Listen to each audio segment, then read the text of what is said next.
Hello everyone, I think we're now streaming live on the internet. This is our call-in show for the Jacksonville Sheriff's Office, and you can call in and ask questions at 630-1832, 630-1832, and speak directly with me, and we'll try to answer your questions online, as many of them as we can. Just for a couple of quick announcements, you know, we just wrapped up our second gun buyback of the year, and we had pretty good success. We had 422 unwanted firearms that were taken off the street, and of course that results in more than $21,000 for the Police Athletic League, where we help children, many at-risk children, with their back-to-school programming and after-school programming, I should say, and also get them involved in athletics, keep them off the street, to teach them character and integrity, and so that's you know, we're very thankful to the Dolores Barr Weaver Foundation and the Community Foundation for their assistance with the Police Athletic League and their assistance in the entire gun buyback program. That is a little down from the 693 unwanted firearms that we collected in our first gun buyback, actually back in June of 2014. So, but that's over 1,000. That's over 1,000 guns taken off of the streets of Jacksonville that people really don't want them. And look, the significance, I think, of the gun buybacks, and I want to draw the distinction between the gun buybacks and the gun bounty program. The gun buybacks are really just a way to, number one, keep the discussion about gun violence in our community out there, keep people engaged in the issue, but also to send a message to good gun owners. And look, I'm very pro Second Amendment. I want good people carrying guns, but I also want you to be responsible in the way that you handle those guns that you do own. And that means not leaving them in your car unlocked overnight, you know, leaving them laying around where children can pick them up and use them improperly or illegally even. And so it's really a message about good gun ownership and responsible gun ownership. And so we encourage that discussion through the gun buyback. We also get a lot of guns off the street that, quite frankly, you know, a husband dies or something, and the widow no longer wants that gun in the house. She's afraid of it. And sure. We have a question for you on the buyback. We have a question on the buyback already. Okay. Already got a question. I'm sorry.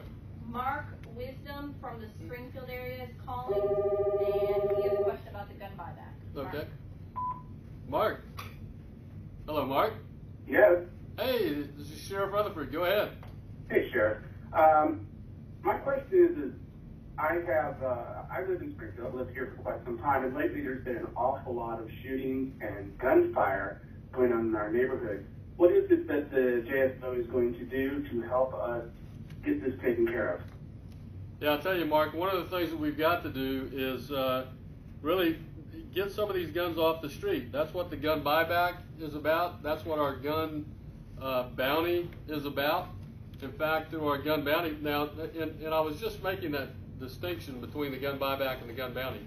Gun buyback is a process where folks can get rid of guns that they really don't want anymore. It gets a lot of those guns that may just be laying around off the street so that they don't get stolen and then become a crime weapon. And so that's that's one thing that we're doing by getting these thousands of guns every year off the street through our gun buyback.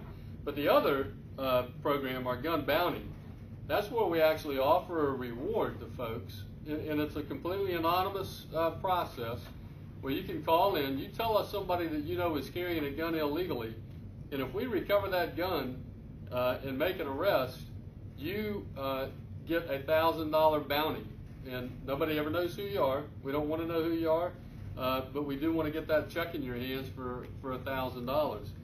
And through since May 20 of 13, let's see, since its inception, I'll give you the inception numbers. We've had 2,926 tips, 223 rewards approved. That's $223,000 that we have given out in bounty money for folks who have helped us get these individuals off the street. So we've made 223 arrests, and we've gotten 375. I'm sorry, we've made 331 arrests, and we've gotten 375 guns off the street. And the interesting thing there is, if you listen to those numbers, we had 23 total rewards, 223 rewards approved, but there were more arrests made. What that means is a lot of people didn't even show up to pick up their reward. They just did the right thing, and so we really appreciate those folks. But we've got to keep pushing these two programs. We've also have to address the needs of this agency. Look, in 2011, when we had the lowest murder numbers that we had lower murder numbers in 2011 than we had in 1971. Imagine that. We had 71 murders in 2011. In 1971, we had 74 murders. But in 2011, I had 1,750 police and also had 92 community service officers. So we have got to continue to press the mayor's office to provide the necessary funding to restore all of the significant cuts that have been made to this agency in public safety in Duval County. 147 police and 92 CSOs. That's 239 crime fighters we have taken off the streets of Jacksonville. That is a very large part of this agency, and we continue to struggle to find ways through continuous improvement and other lean measures. You may or may not know we're a lean agency. That's it's a worldwide movement on how to go through. It's kind of like Six Sigma, 5Y, 5S, how to go through and save and be efficient in your business. So we're doing all of those things in an effort to continue to fight the violent crime in our community. But the first thing we've got to do is we have absolutely got to get back to those resources that we had back in 2011. We need to start restoring 147 police, all 92 CSOs. And so we're going to continue to push that. We're going to continue to deploy using intelligence-led policing. We have one of the best intelligence-led policing initiatives in the country, as was determined by the fellow that wrote the book, Intelligence-Led Policing, Professor Jerry Ratcliffe. And we're going to continue to do the best that we can with the resources that we have. And so we look for folks like you, Mark, to help us be successful in that. One way that you can do that is to join our SHADCO, our Sheriff's Advisory Council. We need more people out there being our eyes and ears. As the mayor's office has cut our resources, we need you guys to be our eyes and ears out there. So you can help us with that. Anything else, Mark? Well, and I appreciate everything you said there, and I agree with it. The one thing that I would say, though, is Springfield is a very active community, and we do talk to the police quite often. Oh, lately, however, I've seen that we've had a fall off in response times. The other night I called in with concern. I thought I'd heard gunshots, asked to be contacted by an officer, and nobody called me. I'm still waiting for that phone call. So in looking at those types of things, what I'm asking is, how do we, with some of the things that us as a neighborhood have seen, we have quite an active neighborhood bulletin board where we talk about this. Yeah, you do. How do we get a quicker and more responsive, for lack of a better word, response from JSO? Yeah. Well, Mark, I'm not sure that we can give you a quicker response, quite frankly. When I'm 147 policemen short and 92 CSOs short, it does increase our response times, and that's what concerns me, and that's why I keep making the point to the mayor's office and to the city council that, look, if we have got to get back to those resource levels that we had in 2011. Listen, I have fewer officers today than I had in 2003. Now, I'm not sure how long you've been in Springfield, but we have made in that community, and you're absolutely right, Mark, they are engaged like I would say almost like no other community in Jacksonville. And I tell folks all the time, if you haven't been to Springfield lately, you haven't been to Springfield. Because crime has really dropped significantly from 2003.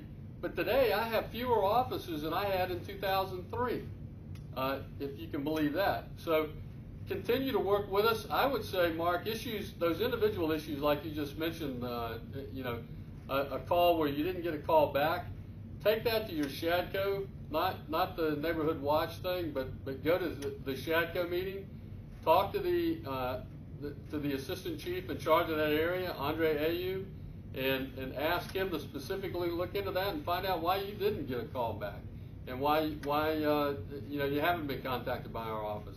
They can look into that and find out what happened. Sitting here today, I can't tell you exactly, but that's one of the things that I love about SHADCO.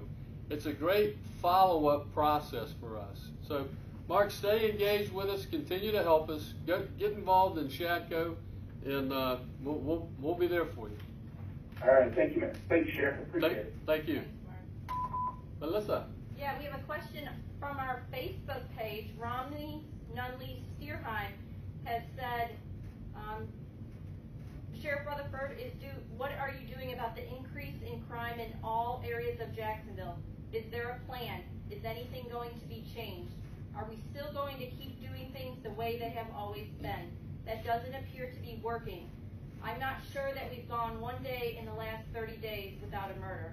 This is our city, and we need to feel safe. Absolutely, Romney. I agree with you completely. And I would suggest to you that things were going in the right direction until 2011. In fact, if you look at crime in our community, it had been going down significantly for several years. In fact, 2011 was the lowest crime numbers we'd had going all the way back to 1971. You may have heard me mention that earlier. So we had things going in the right direction. Then we began to cut resources, and that has resulted in this turnaround that we're beginning to see. For example, I can read you the numbers first 6 months of last year compared to the first 6 months of this year. And remember, the prior years before this, we had all these numbers going down in double digits. Now we have murder going up 54.5%.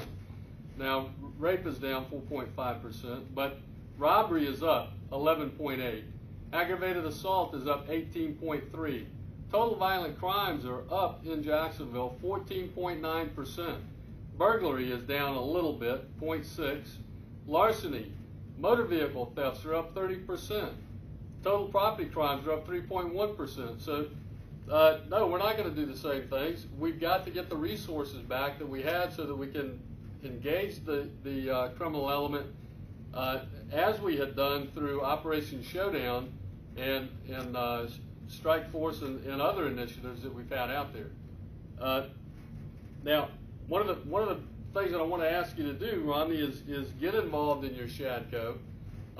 Work with us in your neighborhood. I don't see anything specifically here in your posting about your particular neighborhood, but there is a SHADCO near you, I can tell you, and I would love to see you get involved in that. But look,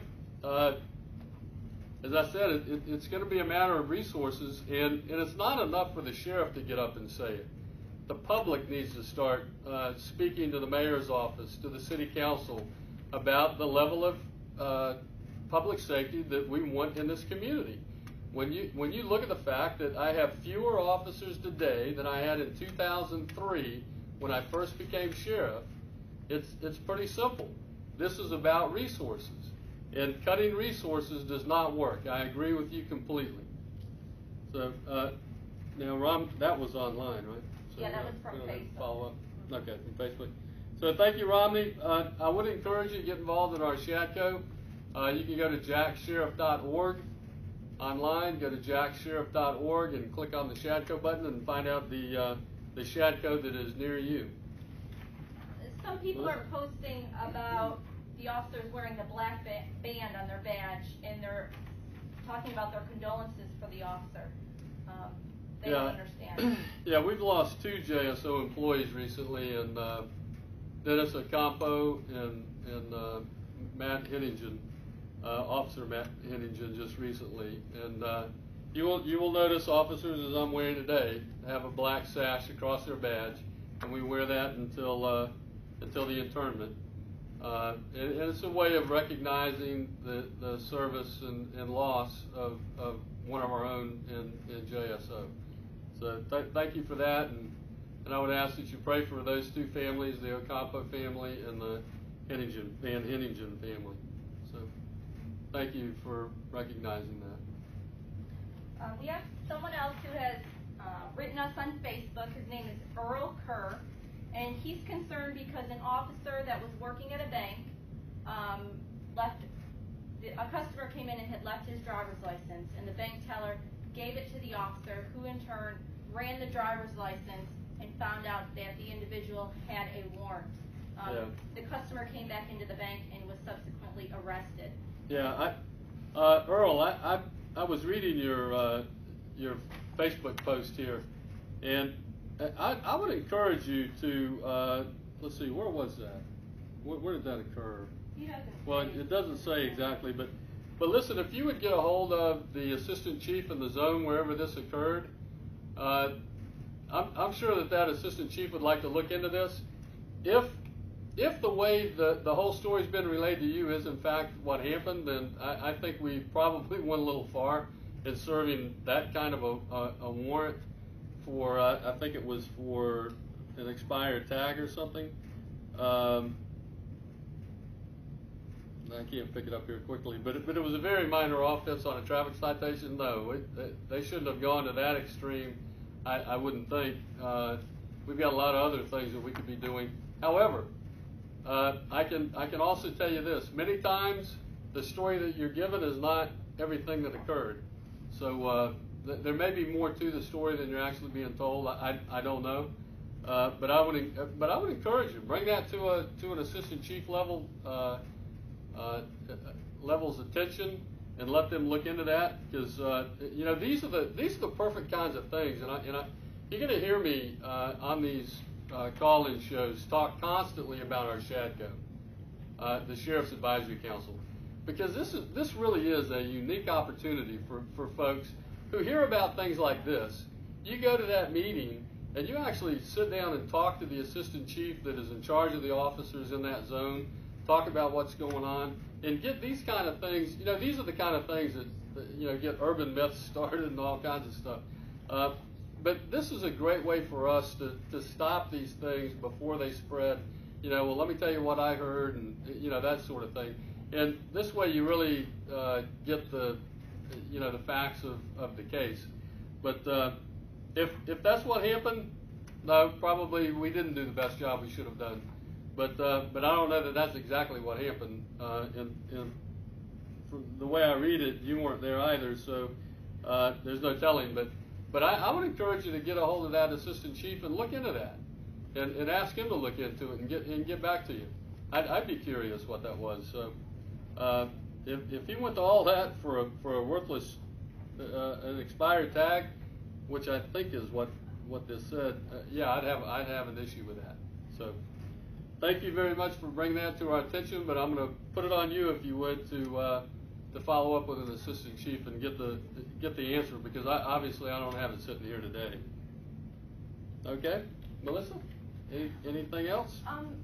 About our traffic homicide numbers, how important it is, fatalities with pedestrians and vehicles, and how people just need to be aware and drive defensively. Yeah, listen. Our pedestrians and pedicyclist numbers compared to other locations are high. Now, some of that is when you start getting into statistics, you have to look at what's behind those numbers. For example, when you talk about a core city and compare Jacksonville, for example, to the city of Miami. Well, the city of Miami is a few square miles. The city of Jacksonville is 840 square miles. They have red lights at every intersection, crosswalks at every intersection, because they are a very urban city, a very urban city. We're a rural, spread out city, and so we don't have crosswalks. We don't have red lights at every intersection. And so you're going to see, just because of the land mass that we cover, our numbers are always going to be higher than any other city. I mean, that's just the facts. And so I think, first of all, you have to look at those things. But secondly, we have to educate the public. That's why we started our Alert Today, Alive Tomorrow program. You know, go online. You can click on that at JAXSHERIFF.org.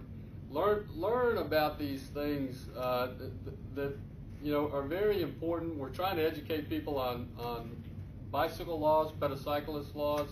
You know, the 3-foot passing safety area there that they should provide for a bicyclist, a pedocyclist, and so we're working hard on that.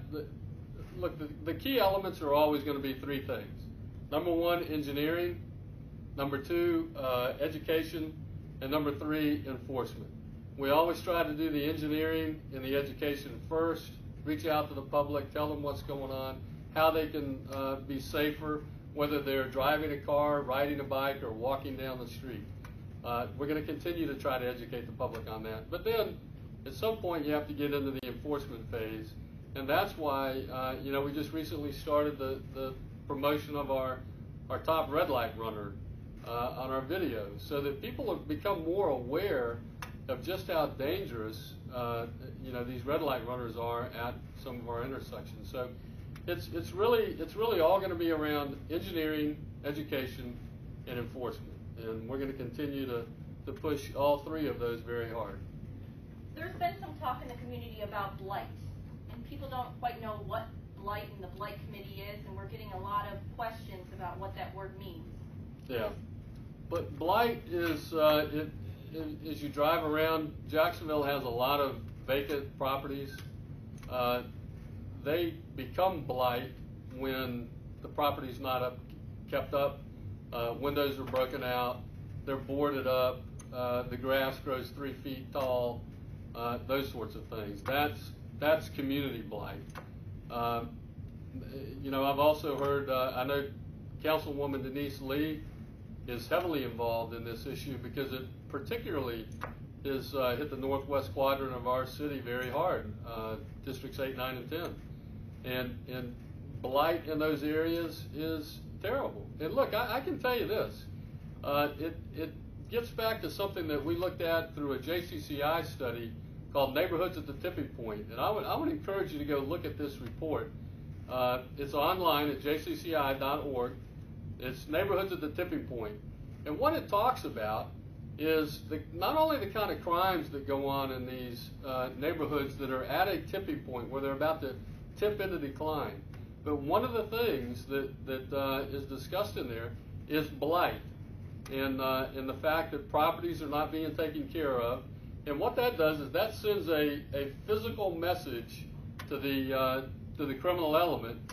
Nobody cares about this neighborhood. Nobody cares about what's going on here. So if you want to set up a drug trade, for example, or you want to set up a prostitution ring, for example, nobody's going to care because we don't care about this neighborhood because we don't take care of it.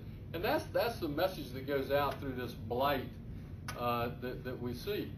And so when you have neighborhoods that are well kept, people are engaged, they're working with the police like Springfield and others, guess what? Crime goes down, and you stop that neighborhood from tipping into decline. So that blight is a major signal that there is something ill going on in that neighborhood, and it needs to be fixed, and it needs the attention, you know, the love and care that everybody should be given to their own individual property. So we have William from downtown on the phone, and he wants to talk about drug activity and violent crime. Hey, William. Hello, William. Yes, sir. Hey, Sheriff Rutherford, how are you? I'm doing fine. Thank you for taking a moment to speak with me. Absolutely. I had a concern in my neighborhood. I live in the general downtown area, specifically up near Springfield. Okay. And we are a very active neighborhood, and we're very active with SHADCO. And there are a few specific locations that have been a very comfortable spot for drug dealers for many, many years. And although most of the neighborhood has been greatly improved, these specific locations. Hello, William? Did we lose you?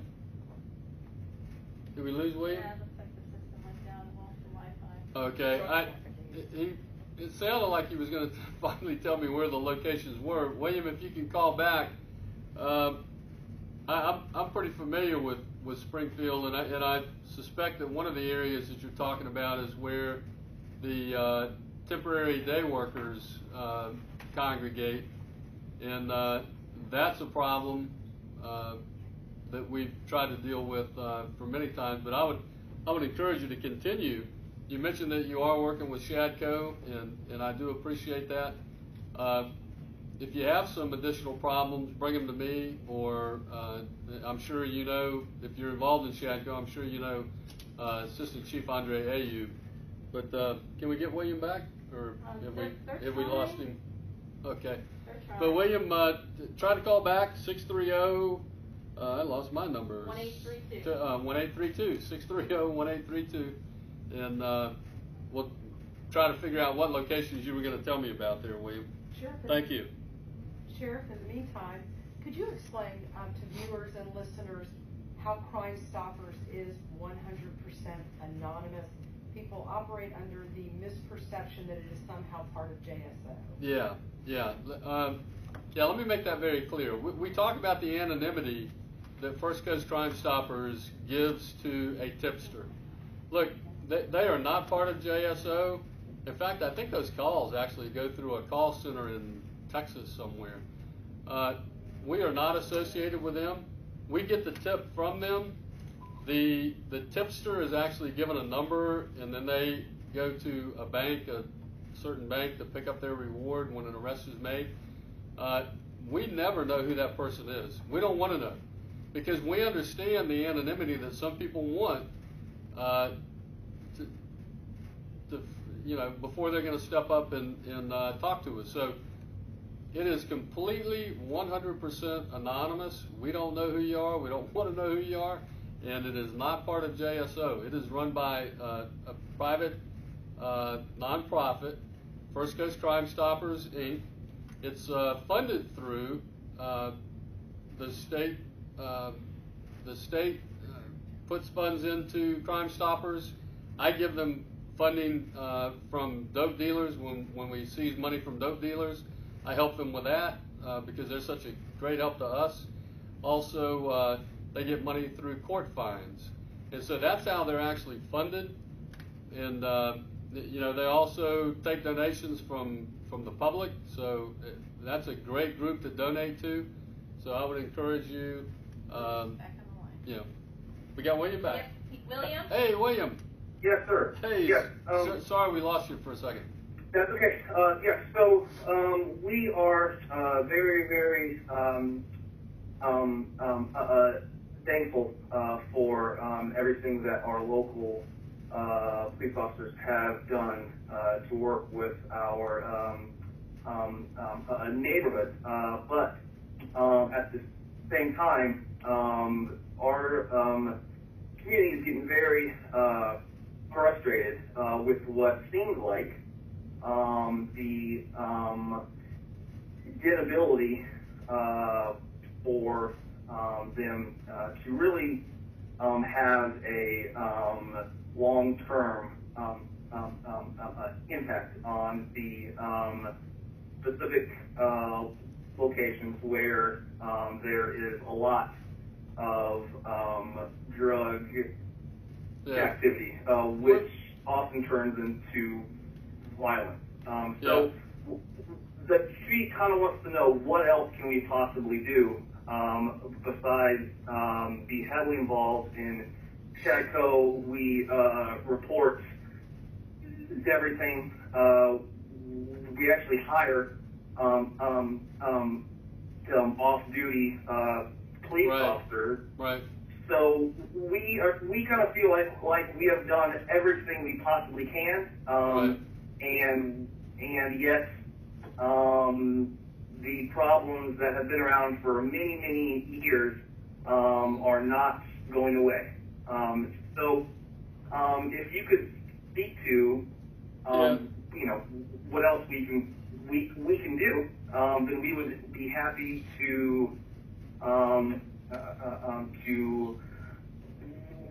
learn how we can. Now, William, you had mentioned two locations in particular that you were having difficulty with, and I kind of guessed that one of them was around 8th and Liberty at the. Correct. Yes, that particular block has been a problem for many years, and residents have been told just be patient, work with us. We have been told that for probably about 10 years. So at some point, somebody's not doing something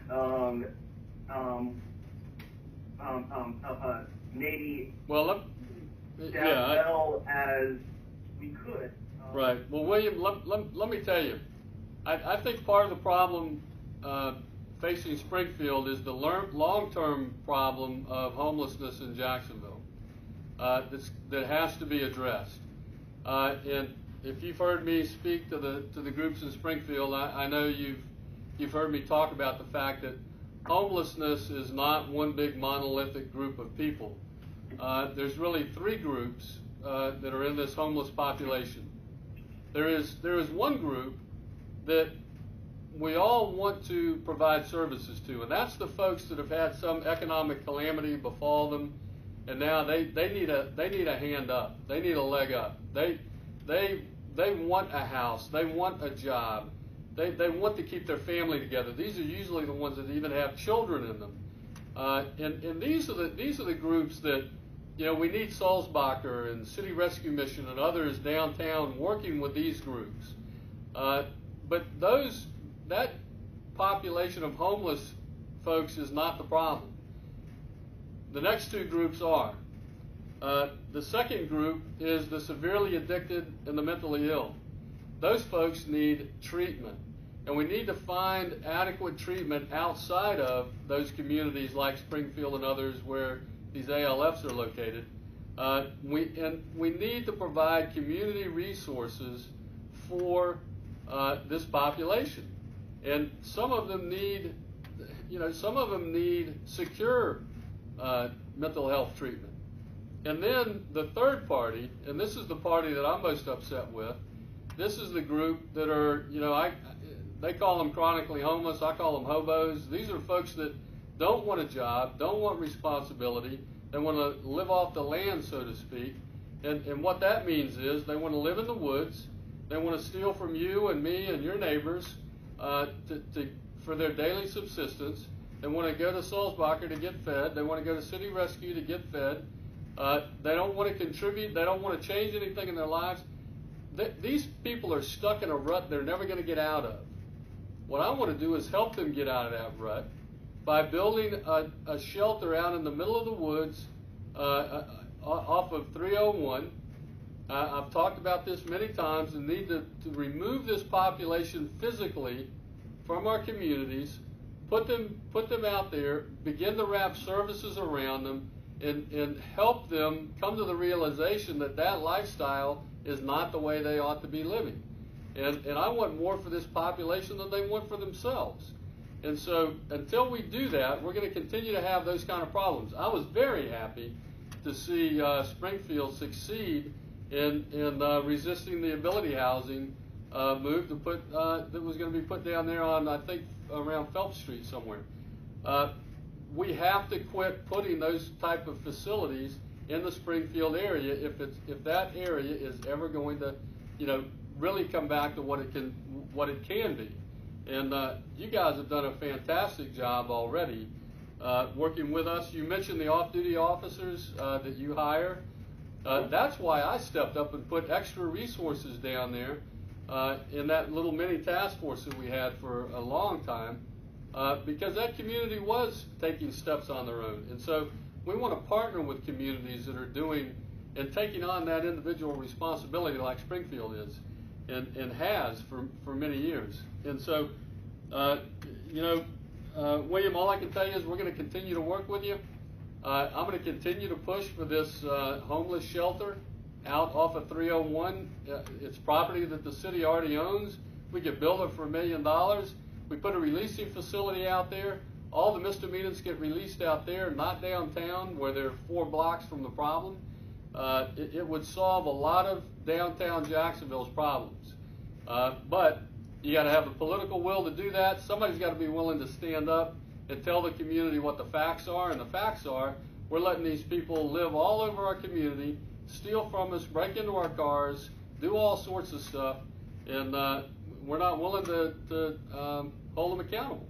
And an arrest doesn't work when I arrest them and release them right downtown. We need to put them out there 12 miles from downtown, and they're free to come back. But then if they urinate in the fountain, or they go up there to Hemming Plaza, or up to Springfield and just hang out at the 8th and Liberty up there, then they got another 12-mile walk back. So continue to work with us, William. Thank you, William. Okay. Bye-bye. Thanks, buddy. We have another call coming in. Her name is Tarsha, and she's calling from the west side in reference to crime activity. Tarsha? Tarsha, T-A-R-S-H-A. Parfa. Hello, Parfa. Yes, hello. Hey, Sheriff Rutherford, how are you? I'm doing good. How are you? I'm doing well, thank you. What can we do for you today? Yes, my concern right now for Duval County is number one issue that we're dealing with is crime. Mm-hmm. More so, I'm not a native of Jacksonville. I'm a native of Pennsylvania, Philadelphia, but I can say since I've been here, I came in 2008,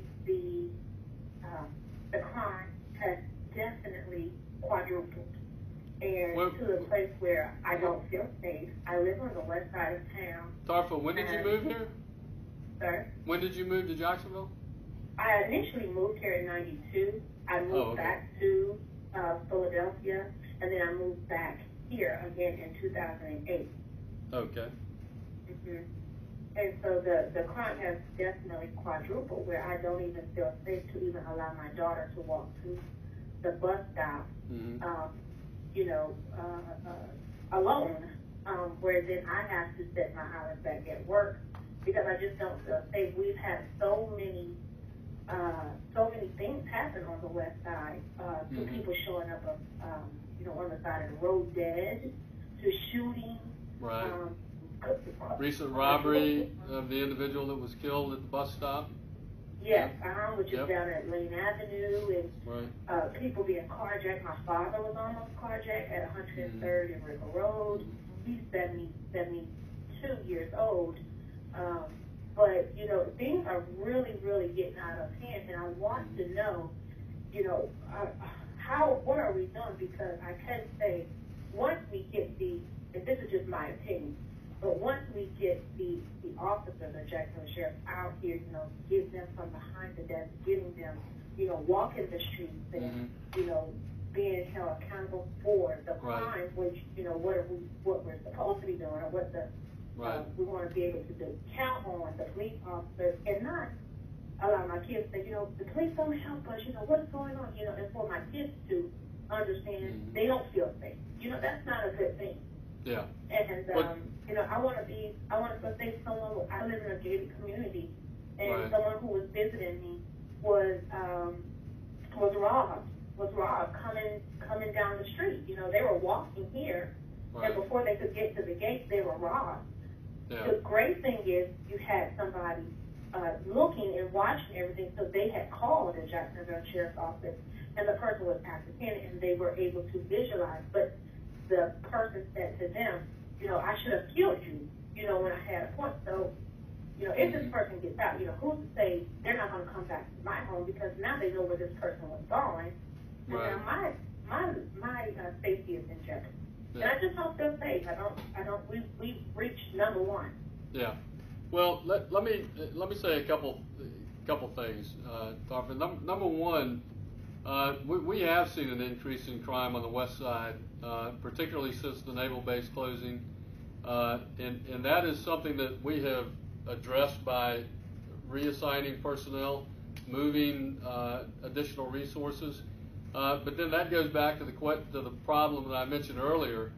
When I became sheriff in 2003, I had 1,622 police. I now have 1,603. Now, what's significant is from 1750, we had 1750 in 2011. In 2011, we had the lowest crime numbers Jacksonville has seen since 1971. Now, many times people say, well, you don't feel safer. Well, some of that, I think, is the way crime gets reported, number one. But number two, it's also, individual situations. But when you look at the overall crime numbers, Jacksonville is still probably at around a 40-year low. But that doesn't matter if one of your friends, for example, gets robbed on your street, or there's a murder right down the street from you. It's not the numbers. It's what's going on in your neighborhood. And that's what we're trying to address. But that takes resources. I thank God that we have the resources out there to apprehend the criminal that robbed that individual you were talking about. So what we need to do is continue to address the resource needs of the Jacksonville Sheriff's Office. Now, you mentioned get the officers out from behind their desks. There aren't any. We've done that way back when we first started cutting back in 2011. So I assure you that the only officers that are working in offices are the ones that need to be there. And what we've done is, you mentioned having officers get out of the car and walk the neighborhoods. That's exactly what Operation Ceasefire was all about. We went into a neighborhood that was experiencing an increase in crime. We had the officers get out of their car, go knock on doors, talk to people, ask them to get engaged with us, told them how they could work with First Coast Crime Stoppers, SHADCO, Neighborhood Watch, all the myriad of ways that they can partner with us to help fight crime in their community. And they did that, and crime went down. The problem is, then I had to move all those officers somewhere else to address an additional crime problem. And so we're playing whack-a-mole policing right now because we are short resources. We drive it down in one section of town and it goes up in another. We see that, and we're doing what we can with the resources that we have.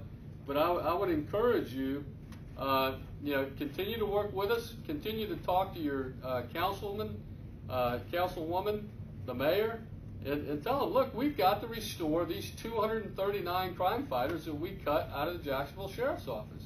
We need those 239 positions back. And when we do that, we will begin to see these numbers turn around again. I'm confident. Back in 2008, we had in fact, the year you came back, we had a pretty big spike in our violent crime. And if you remember, that's when Mayor John Payton and I put together the Jacksonville Journey program. And we started to get a lot of the resources that we needed in this agency. We hired a lot of police officers. In fact, we got up to 1,750 and 92 CSOs, community service officers. And we saw violent crime in this community going down in double digits. In fact, just to give you some arrest numbers here, the arrest went down from 2009. We were at 39,991 all the way down to 23,636. And what's even better is the crime numbers that were going down from 7,881 down to 6,500. So those were very significant drops. But then as a community, we got complacent. We began to take our eye off the ball, and we let the mayor's office and the city council begin to cut these resources, and we simply can't afford these kind of cuts in policing, and that is what is causing these numbers to go back up. So now, I definitely agree as far as council. I am an advocate of this. I volunteer a lot. I volunteer in elections. I'm very hands-on with the politics and everything from the governor to the mayor to council lady, right. all that. I'm always on volunteer status when it comes to that. One thing you mentioned. Did you know that we were 239 officers short? Yes. Okay, and I hope you're talking to all those people that you know about that, right? And how bad that is for public safety in this community.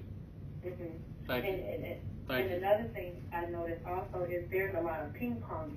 And when I say that, there's a lot of, when you mention it to, the council, it's the sheriff's department, or when you mention it to this, and it's just, how about we all come together on a meeting of the minds and come to a good standpoint where it's good for everybody, not just for one person or one thing. Let's come together and get this and lay it out on the table and come up with a wonderful plan that it's going to work for each different area where where it's coming from. But also you said something as far as the numbers had went down. One thing I do know is when Sheriff Matt Glover was in office, the crime had went down. The crime had went down tremendously when he was in there, and that's what started the police officers getting out there in different areas. I do also agree as far as you saying once you get them in this neighborhood, this crime go up in this neighborhood. Or once you get them in this, one thing I noticed that the crime was real bad before on the north side. So it went from the north side to now a whole lot of people are moving now on the west side. So then the crime went up on the west side. So however, or whatever we need to do as far as JSO, the council lady, the mayor, we need to get active in this because we don't want to be another Miami. We don't want to be another Chicago. We don't want to be that. So everyone has to do their part and coming together on a team because there's no I in team. Right. So you can't ping pong the blame game back on this person and that. Everyone takes responsibility for their area. Right. Get out here, get together. Everyone's always talking about, let's come together. Well, let's come together. Let each area come together for a meeting of the minds and come up with a for sure plan that we have the crime rate in ISEC. This is what we want to do together, not JSO, not the layers, not together. Right. We want to do this together. So how can we do it coming together? Let's do a survey of your people that live in Jacksonville. How do you think your area will be safe? Exactly. And JSO can't do it alone. That's why we have to have the community. We have to have all of the, and that's another reason I always want to talk about these crime numbers because I also want the good folks out there, folks like you, because you talked about how you've been involved in elections and other things going on in the community. So you're obviously involved, or you wouldn't be on this show right now probably. Right. So I know you're out there and you're getting involved. So here's something that I want you to realize. Your involvement has made a difference because the crime numbers are still there. The crime numbers are still lower than they were when Nat Glover left office. They're still lower than that. Even with this increase that we've had this last year, they're still lower. But that's, you can't hang your hat on that. We need those numbers to continue to go down in double digits like we had them from 8, 9, 10, 11. And so what I want you to know is this. What you're doing is working. And see, sometimes we get so focused on the bad things that happen around us, we don't even think about the good stuff that's going on. And we have a lot of good things going on in this community. And when you talk about the need for the community to come together, don't think that it's not. There are a lot of people in this community working very closely together and doing a great job in having an impact. Whether it's Reverend Guns with the Save Our Sons initiative, whether it's some of the other group, the Boy Scouts, the Girl Scouts, the Police Athletic League, all these different groups that are out there getting involved in the community, they truly are making a difference. I keep hearing about how bad this juvenile generation, this generation of juveniles are. Well, look, I got news for you. In 2009, let me give you our juvenile arrest numbers. 4,800 in 2009. That number was down to 2,286 by 2013. So, look, there's a lot of good stuff going on in this community. And don't, because you're one of the good shepherds out there, I want you to know that what you're doing is making a difference. And sometimes people tend to focus just on the negative. And I don't want you to do that, because I don't want you to get discouraged with all the good work that you're doing in our community. So continue to work with us, and we're going to continue to reach out and do the best that we can with the resources we've got. Well, I definitely do not just focus on the negative. I'm a positive person. Yeah. And always Yep. focus on what is the good part of it. We have your pros and you have your cons. Right. But also we cannot even put a blind eye or cover our eyes and say what is happening. It's evidence that it's happening. Absolutely. Pastor Gundy with the Save Our Sons, stuff like that. A lot of things is for show. And I want to say that because, again, I am active in a lot of these things, and I see firsthand, the attitude behind the camera, when the camera is turned off. Mm-hmm. So when the camera is turned off, how are you really when the camera is turned off? And that's another issue that we have. When the camera is turned on, we have so many actors and actresses in Jacksonville that it is really quite shameful. Yeah. So when the cameras are turned off, I just want you. What are you really doing when the cameras are turned off? Yeah. So, well, I know there's a lot of good going on out there. Save Our Sons has done a lot of good, but again, I've seen it firsthand. Mm-hmm. Not just to point them out, different areas that, I think when the camera's turned off, it's a whole total different ballgame. So, I want to know, because I am active in a lot of different things, and I see things, happening. So I think this show, I actually, found it on Twitter, and I was like, oh, great, this, because I've seen you at a couple of other events, and I was trying to get to you, but it's like, you don't want to come up with, with this at certain areas. I think everything has a time and a place for everything. Yeah. So this just happened to be the time and the place for it. Well, thank you very much, and I appreciate you calling in, and look for us next month. Thank you, Tarsha. Sheriff, there has been a lot of talk recently about a couple incidents involving mental health individuals in the community, and about our mental health facility is our very own jail. And a lot of people don't understand how many mentally ill people are arrested. Yeah, when I became the director of corrections back in 1995, I was amazed to find out that I, as a director of corrections, ran the largest residential mental health care facility in the county, and that is a tragedy. Back in the late 70s, when they began to close a lot of the state mental health institutions and sent these folks back to the communities, where community resources were supposed to be built to treat them closer to home, that just didn't happen. It did not materialize. So a lot of those people were a lot of those folks were released from state mental health hospitals and wound up in our jails. Now we worked very hard here in Duval County on a couple things to deal with mental health. Number one is this whole concept of diversion, and that is diverting people out of the criminal justice system and back into the mental health system. A lot of times what will happen is an individual who may be receiving mental health treatment through a case manager gets off of his meds, he's not compliant with his meds, he falls away, loses contact with his case manager, and then we wind up making an arrest usually for some minor crime, and the person comes back into our corrections system. If we can, at that point, either number one, completely divert them at the point of arrest, don't even arrest them, but put them into the into the mental health system, then that's our preference. And we do that through our crisis stabilization units and a law called the Baker Act or the Marchman Act for those with alcohol problems. So diversion is a big deal here at JSO, and we try to divert as many mentally ill and severely addicted people as we can out of the criminal justice system. The problem is some of them need to be arrested because of the nature of the crime that they've committed, so they come into our system.